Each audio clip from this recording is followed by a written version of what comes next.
Alright, I got another ranking video for you guys here, going through my collection, ranking a bunch of things that either I've watched fairly recently or that I've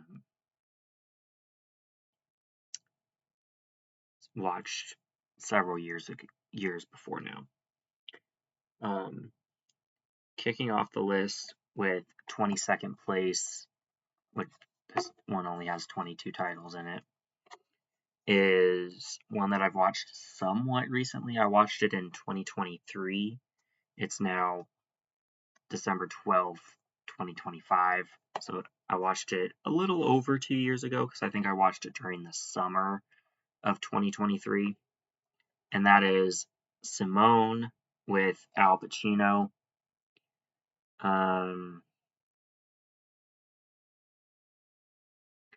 And it's about kind of like an AI generated actress that does all her own stuff because she's not actually a real person. It's just someone that Al Pacino's character created in cyberspace to star in his films because he's a director guy. And it's actually like S1M, the skip symbol, NE, but they pronounce it Simone.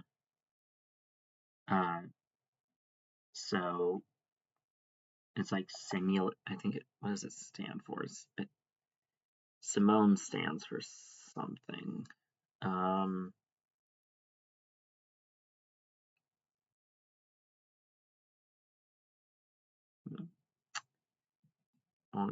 want to, because when you think of the movie Megan, that's Model 3 Generative Android.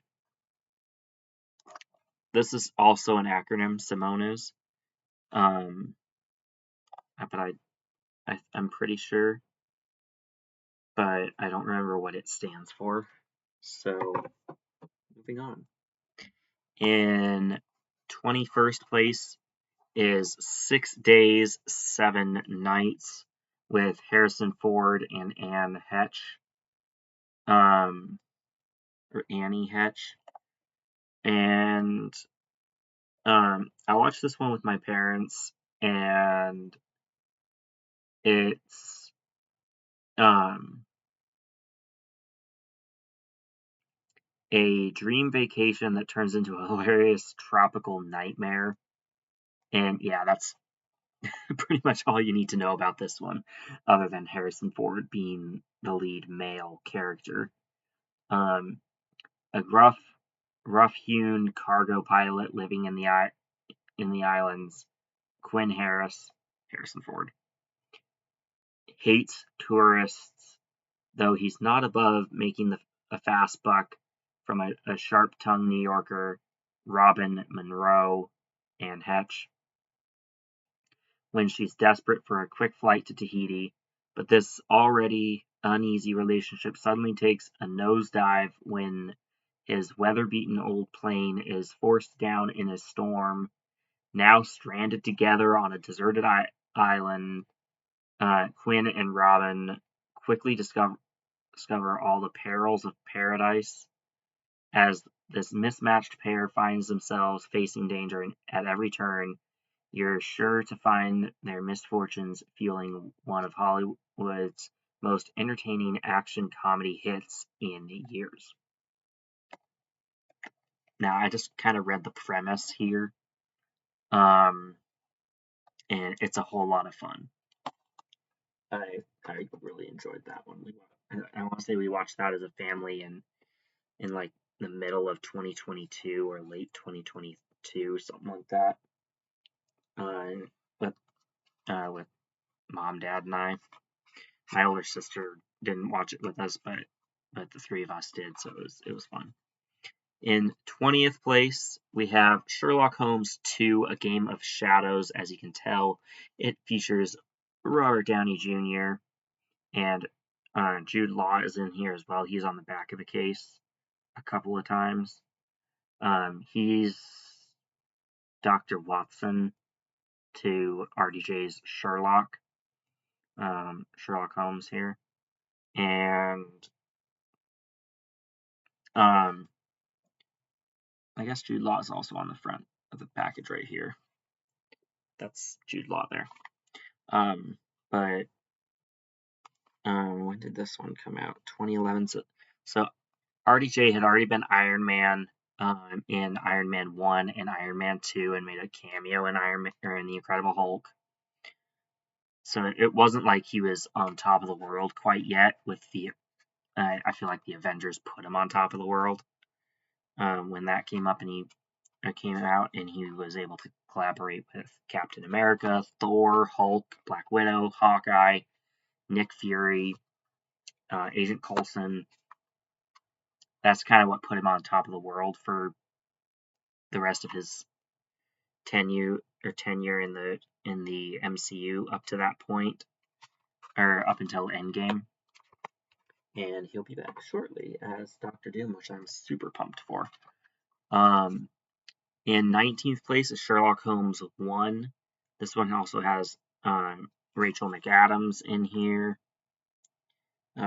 This one came out in 2009, so he'd only been in Iron Man 1 and The Incredible Hulk as far as the MCU is concerned at that point, and for Hulk it was just a cameo. Who else is in here? We got Mark Strong. That name sounds familiar, but I can't place his name. I don't know why that sounds familiar, but it does. Anyway, I think they might be making a third one of these Sherlock Holmes, Robert Downey Jr. movies at some point. So if that's true, I'm excited for that. If it's not true, then maybe it's something that they might consider later on. In 18th place, we have Skyscraper. This is a Dwayne Johnson action movie type thing. Where I want to say he only has one leg. Like he has a false leg, and the skyscraper there it's set in China, so it's like a Chinese tower that's super tall. And it catches on fire, and he tries to play fireman and rescue people. That works pretty well because it's like, hey, he's trying to help out the firefighters and make sure no one dies. Being a hero story, not a superhero, just a hero. A hero nonetheless. Because not all superheroes have powers. Case in point, Iron Man, Batman. They don't have powers, but they're still great superheroes because they use their intellect and their gadget skills and deductive reasoning in Batman's case. In 17th place, we have Sleeping Beauty, the animated classic. I feel like this might be a little bit too low in the ranking, but it has some pretty it has some really good stuff ahead of it. And some that are like good on the same level as this, but are for some reason above it. So yeah, let's continue here. In 16th place, we have Soul Surfer. I'm not huge on surfing movies. I mean, Point Break was pretty good. This is pretty good, but surfing movies in general aren't really my thing. If you gave me the choice between a surfing story and an ice skating story, I'd probably go for the ice skating story, even though I'm not super into that either. But I, Tonya and Ice Princess are both pretty good movies. If you're interested in ice skating, definitely check one or both of those two out. But this one has Dennis Quaid. Carrie Underwood is in here. I forget who the lead actress is. Is it Anna? Anna Sophia Robb? This blonde girl, is that Anna Sophia Robb? Anyway, if that is, she's cool to see in things. Helen Hunt has been in a couple of pretty good movies. It's the incredible true story of Bethany Hamilton, who lost her arm in a shark attack. You can kind of tell that surfboard has a bite out of it. And the real Bethany Hamilton is in this as well. And I think she has like a prosthetic arm or something in real life, and the character ends up having that as well.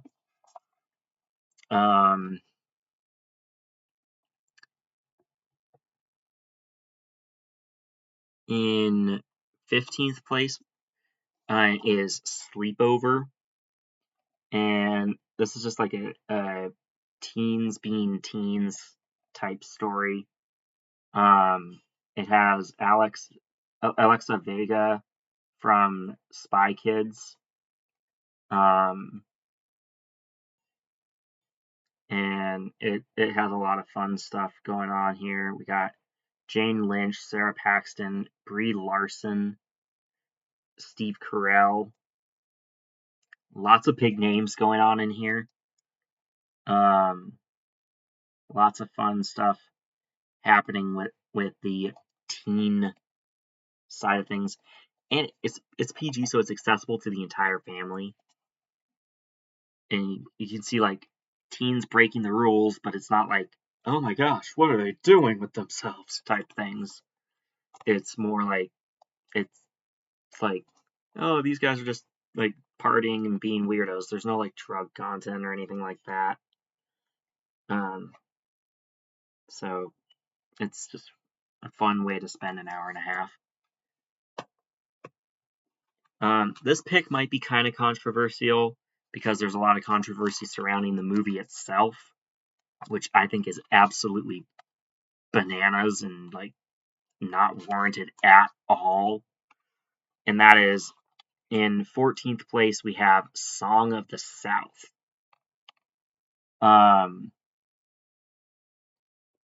And on a surface level, it's the story behind Splash Mountain at Disneyland, with Brer Bear, Brer Rabbit, etc., Brer Fox. But the reason that it gets a lot of controversy is because of the black man in it, and they don't even like they don't mistreat that character. Like, he's just a black lead in a movie. That's like they aren't super racist towards him or anything like that.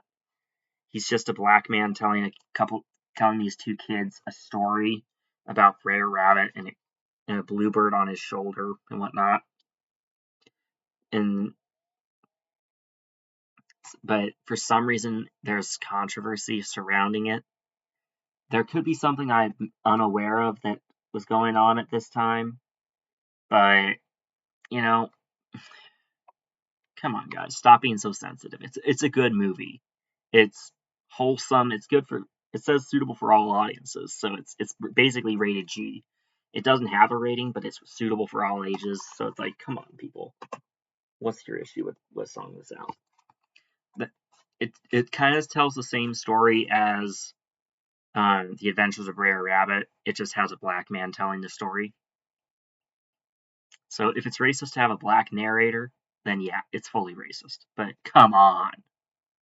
How stupid do you think I am?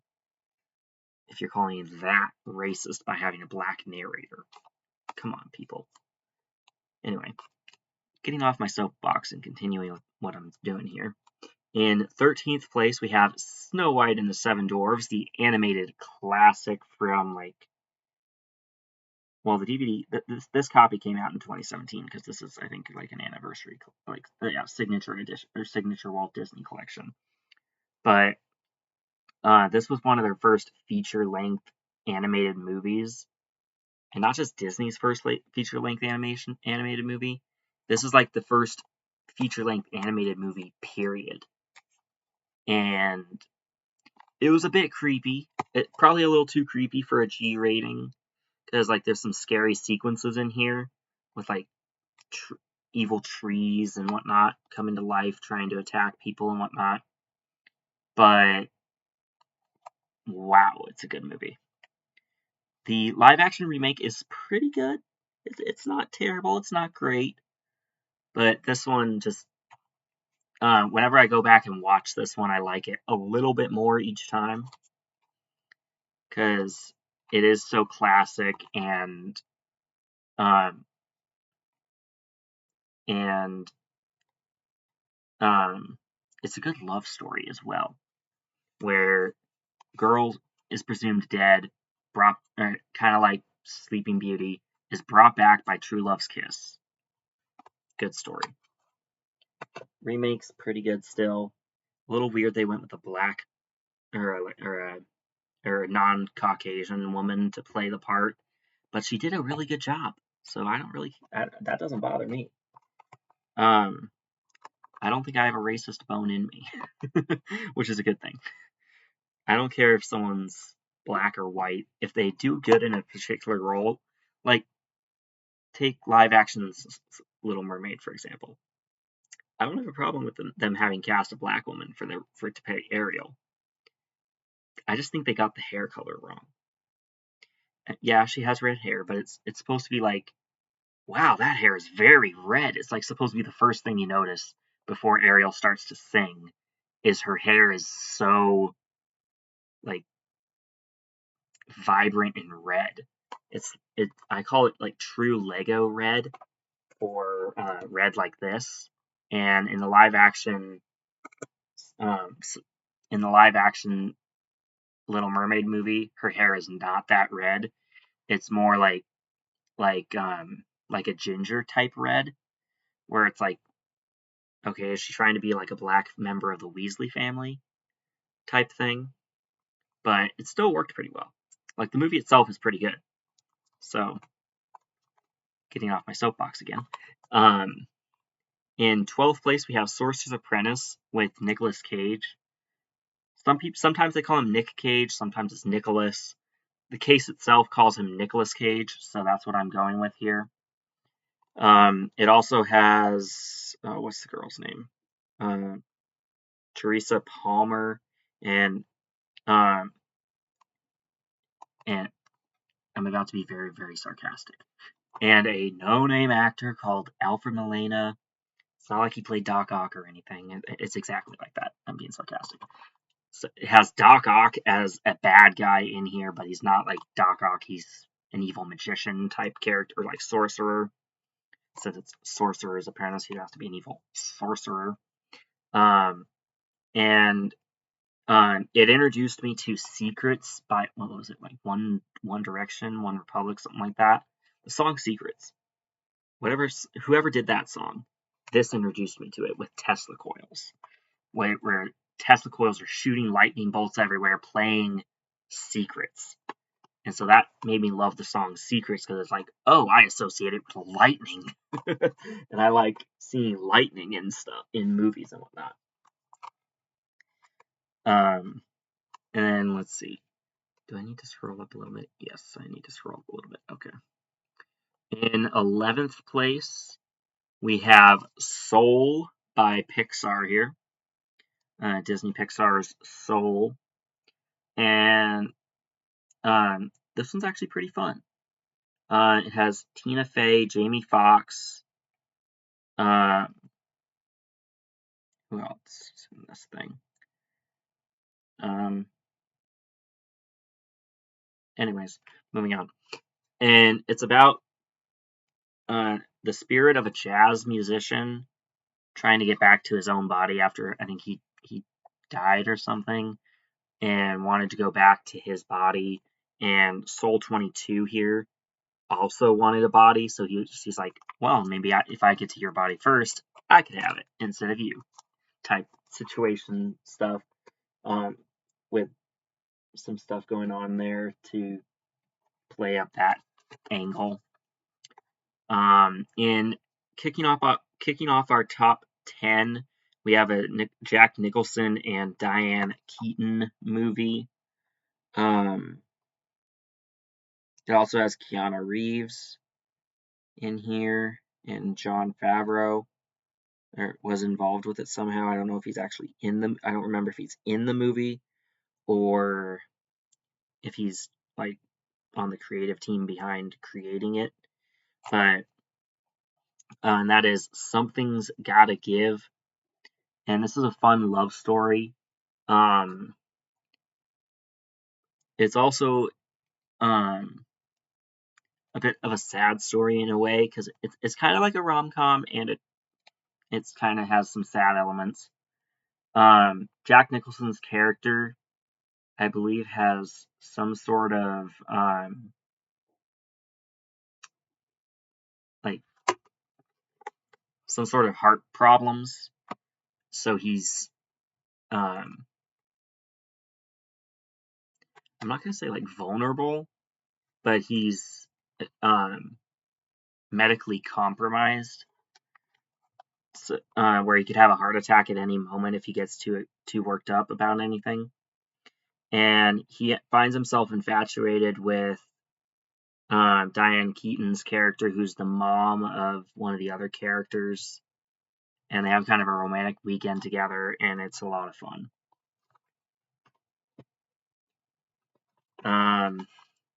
In ninth place, we have 16 Candles. It's pretty dated with some of the stuff that they do in here, but I think it's really funny.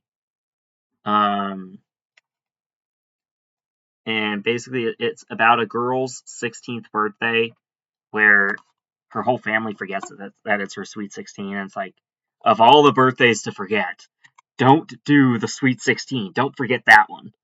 Like, you could forget the 15th or the 17th, but don't forget the sweet 16. And her entire family forgets that it's her sweet 16. And she's like, is there anything else you want to say to me? It's like, hi, honey, get ready for school. Anything else you want to say to me? Come on, it's kind of my birthday here. She doesn't like tell her family. She thinks they forgot, and then by the end of the movie, it's revealed that they didn't forget. They just wanted her to think that they forgot, and so it's pretty funny, the hijinks involved there. It's a teen comedy. Has some romantic elements in it. This is the flashback edition, which I don't know what that means, but um, it it has never before seen bonus features, I guess. Um, and then this kid tries hitting on her, and he convinces her to give him or to lend him her underwear to make it seem like he slept with her when he didn't, and it's pretty funny. The dynamic. It's dated. People don't really do that type of thing anymore, but it's coming of age, warm-hearted comedy stuff that it's just funny. I was a bit late to the party for this one, obviously, because it came out in 1984. I was not even born yet. I was born in 99, so I didn't even exist when this came out. And I watched it a couple years, or no, I watched it earlier this year when we were having some basement issues and with sewage spillings and whatnot. And this was just so funny. I was laughing so much. It had a lot of hilarious moments in it. Really something special. All right. And then up next, in 8th place, we have Short Circuit. And it's not a killer robot story. It's just a robot story. And when I say just a robot story, I'm not saying like, oh, it's just a robot story, whoop to do. It's not like Terminator killer robot guy. It's not battle droids or something like that. It's a comedy about a robot that gains um, that gains awareness of himself and begins to become alive like an actual person instead of a robot. But he's also highly weaponized because he's a military robot type thing, and super funny. one of my favorite lines in here, I can't say without censoring it because it has the S word a few times. But it's like, but I could censor it by saying crap. And it's like, so at one point near the end of the movie, someone's like, oh crap. And the robot's just like, crap? No crap. Where's the crap? Only replace every time I said crap with the S word and you'll get what they actually said. But, it's, um, it's a little quote here from the Washington Post says, cockles of your heartwarming comedy, not since R2D2 has a mechanical matinee idol been so positively huggable. So he's put on a pedestal that was previously just taken up by R2D2, basically. And since then, I would say that BB-8 and maybe Dio from Rise of Skywalker have been added to it. BB-8 from the entire Star Wars sequel trilogy, and Dio from Rise of Skywalker. They did make a sequel to this one, Short Circuit 2, but that one is nowhere near as good. This one is just hilarious, got lots of jokes. The lead female character here thinks that number 5 here, because he's the 5th robot. Number 5, she thinks he's an alien, and then she sees hears something on the radio where it's like, "Hey, we have a missing like super advanced military deathbot robot guy with a lot of weapons and whatnot, and he's missing. If you have any information, call I think like the military or call NASA or something." And then she's like, "You're a robot? I let you trash my house and you're a robot? Oh, come on! I thought you were an alien." That's what you get for not paying attention to it being a robot, lady. But it's a funny movie. I thoroughly enjoy Short Circuit. In 7th place, we have Maleficent 2: Mistress of Evil. I liked the first Maleficent movie better, but this one still has some iconic stuff going on in it. Case in point, Maleficent finally becomes the dragon herself in this one. In the first one, she turns her like bird friend into a dragon, and I was like, Maleficent's the dragon, guys. Come on. She finally turns into a dragon at the end of this one. We got Michelle Pfeiffer, I believe. Is that who that is? Michelle Pfeiffer, yes. We got Elle Fanning, looking beautiful as always. Chiwetel Ejiofor, the guy that played Mordo in the MCU, he's in it. I don't know how to pronounce his name, but he's a great actor. And yeah. I don't count this one as a horror film because even though it says brief scary images, I don't count this as a horror film. I count it as just a generic G through PG-13 film. It's PG. But very enjoyable. And speaking of Maleficent and Angelina Jolie, I think Michelle Pfeiffer again. Maybe not yet. But Elle Fanning is in the original. We have in 6th place Maleficent 1, definitely with Elle Fanning and Angelina Jolie. This was after Angelina Jolie lost a crap ton of weight and was super skinny. Like she lost a lot of her. She like went on like a weird diet thing and had breast reductions and whatnot. Looked kind of anorexic and creepy, which is kind of what you want for Maleficent. So it worked out really well.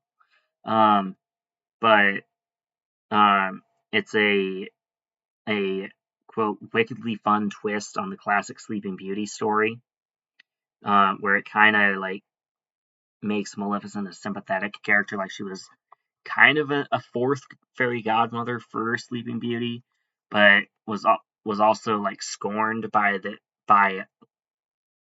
someone in the royal family. I think probably the king or something, like she had an affair with the king or the prince or whatever, and she felt scorned for that. So she's like, I'm going to curse this child. And over the years that the three the red, blue, and green fairies are watching over Aurora, she grows a fondness for Aurora, and um, you discover that Maleficent and other fairies have a weakness to iron, which is used against her. Because if I remember correctly, in Sleeping Beauty, the animated classic, um, Maleficent creates a briar patch type thorn thing to get in the way of Prince Charming resurrecting Sleeping Beauty. In this, that briar patch is made of iron and it's designed to keep her out of the castle. So it kind of like twists and turns, plays with the mythology a bit. But such a fun movie. Like I said, in this one, she turns her bird friend or like crow friend into a dragon, and it's like, you're supposed to be the dragon lady. You're the dragon, not that bird guy. But still a wildly entertaining and fun movie that I thoroughly enjoy. In fifth place, a very different film from the last two. We have She's the Man. This one is somewhat similar to Mrs. Doubtfire in a way, where it's like cross-dressing type stuff going on. But in this one, Amanda Bynes pretends that she's her brother, um, who's her twin brother, and she pretends to be her brother, and then she ends up falling in love with her brother's roommate, played by Channing Tatum. Um, and and she's like, he thinks I'm a dude, but I'm starting to fall for the guy. It's like, what do I do? Um, so, um, at like a, I think soccer or game or some sort of sports type thing, she's like, oh, by the way, I'm a girl, and they're like, yeah, sure you are. and, and her twin brother shows up, and it's like, well, I'm the guy, and he's like, and like no one believes that he's a guy and she's actually a girl because she was cross dressing as a man, and I think she even had her hair up to look like a dude, or maybe she got a haircut or something. I forget. I think she just like wore like a bald cap over her hair and like a wig or something, like a short haired wig, something like that. But then at that sporting game, they're like, okay, you guys, he's not a guy and you're not a girl. So he drops his drawers to show that he has male parts, and she lifts up her shirt. It doesn't show it. It doesn't show it. Like the audience, like the in movie audience sees them flash each other, everybody, but the at home audience doesn't see anything super graphic. I'm pretty sure it shows. Like I think it does show her brother's rear end in the movie, but like it's very very brief. But it's hilarious. I love this movie. I was so I, I got done watching this, and something I don't do all that often is think to myself, all right, I just finished this movie. I want to watch it again right away. That's not something I do very often, and I wanted to watch this again as soon as it ended. So that shows how much I enjoyed this movie because I wanted to watch it again immediately after finishing it the first time. And I actually ended up not rewatching it and still haven't. But you can tell by how much praise I gave the movie that I will easily be revisiting it in the future sometime. In fourth place is Sheena. The blonde there is the title character. She's kind of like she lives with a tribe of like African American type, Indian type characters. I, I think it's set in Africa actually. So they're African. They're not even African Americans. They're just Africans, Black Africans. And she's kind of she's not really like the ruler of them. She's more of like a deity to them because they're like, oh, it was been foretold for many years that a blonde-haired woman will come and protect us, kind of like she's kind of like she's kind of like this African culture's Jesus in a way. But not like really. She's not like a goddess. They're just like, hey, you're kind of like our Messiah type character.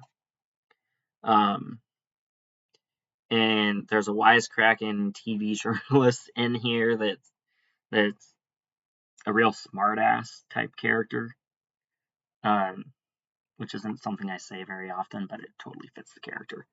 Um, and it's PG, but if it were made today, it would be very rated R just on a nudity standpoint because it shows like a 5, I believe 11 and 26-year-old or like fully adult version of Sheena topless at several times. So with the 11-year-old and the 5-year-old versions, she hadn't begun to develop breasts yet, so it wasn't super like, oh my gosh, there's a naked little girl here. And it just showed her from like the stomach up. But it showed her like in an adult form, very naked from the front and back, and it showed everything from top to bottom. So from a nudity standpoint, today, if this was made today, it would be rated R. But back in 1984, it was PG because you could do a lot more PG ratings in the 80s than you would ever get away with now.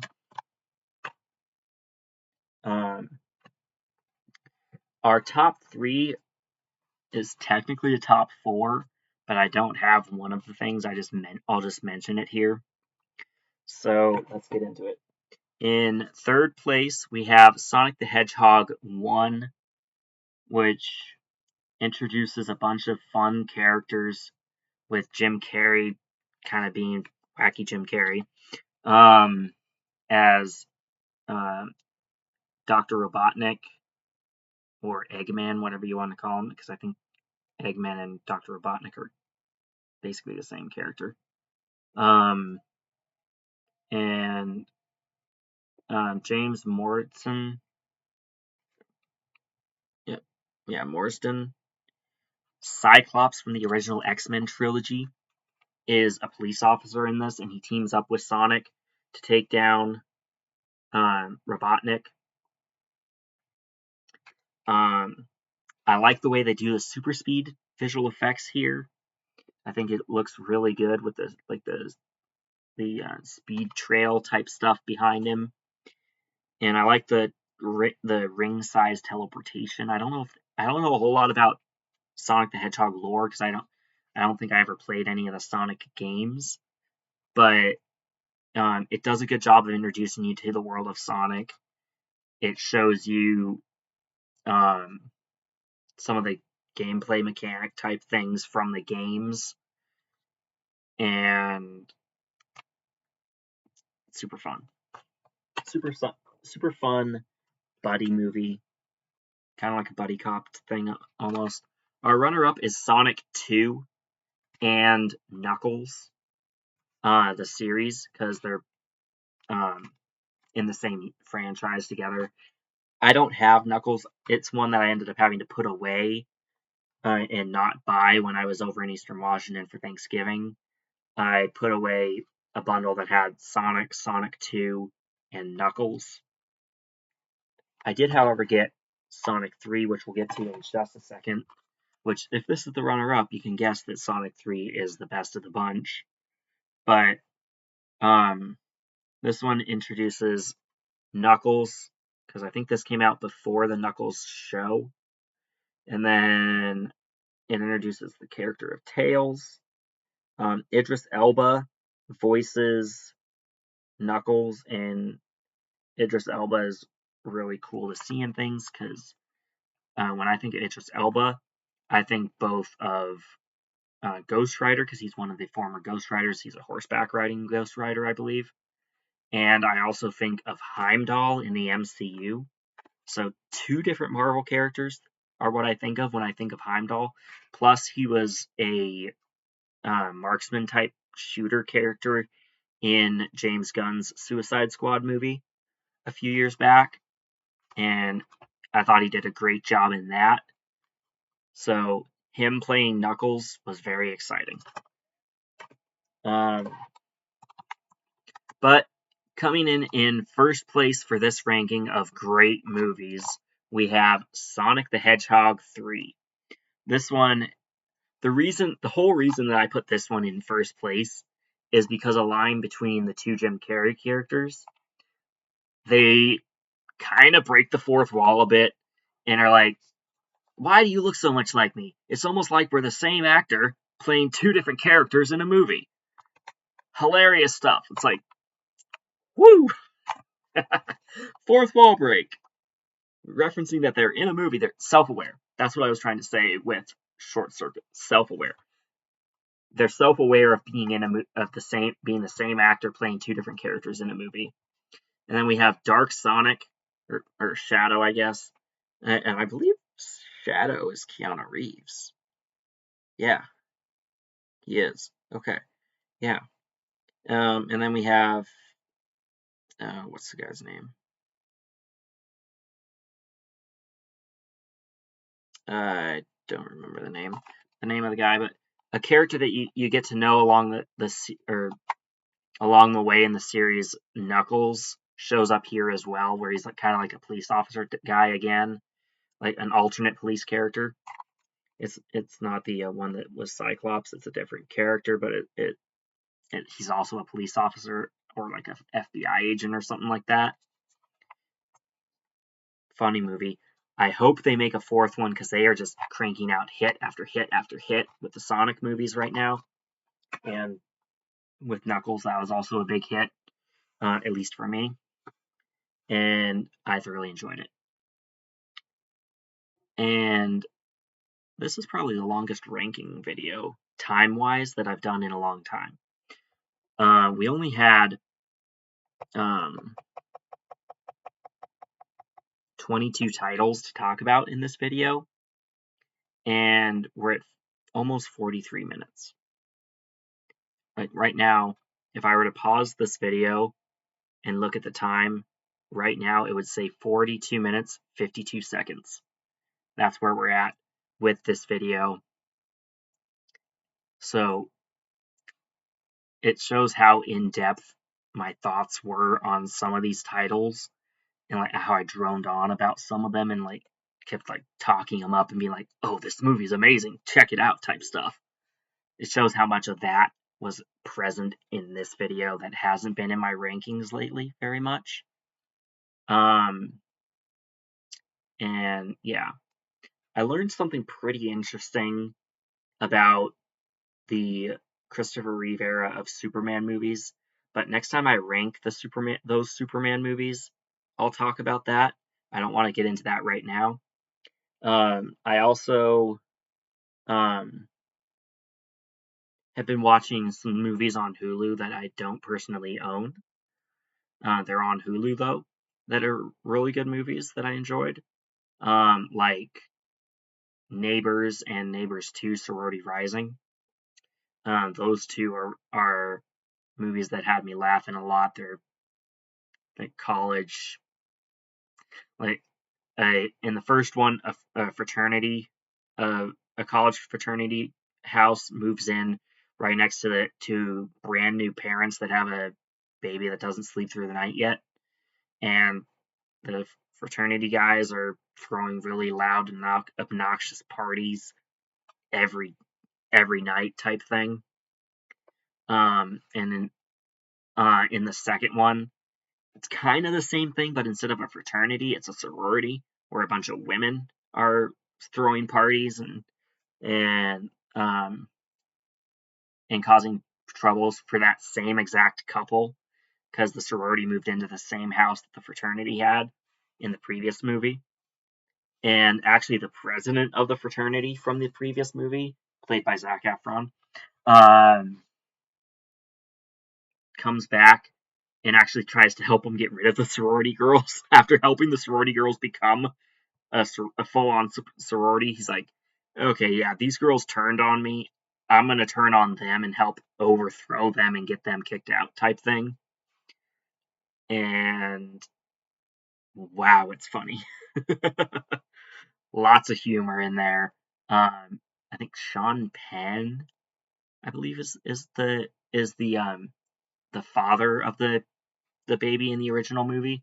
In the second one, they're the same child as like 3 or 4, and they're expecting their second kid, and they're trying to sell their home when the sorority moves in, and it's like, oh, big old party's getting in the way of us selling our house, type thing.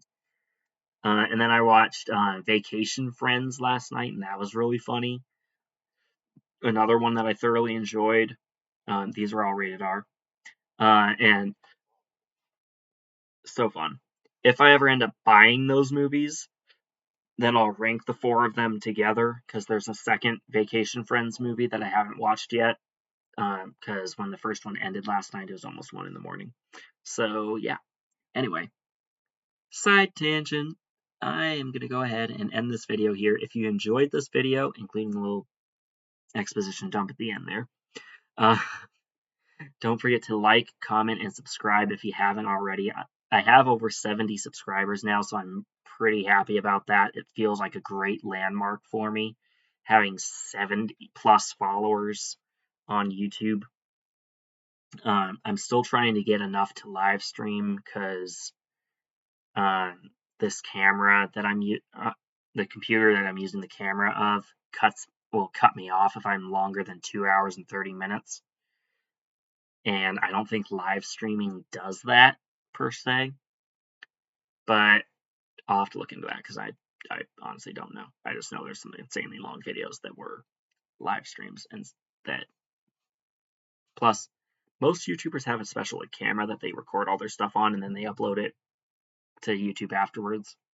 I'm using the camera built into the computer that I'm using right now, so yeah.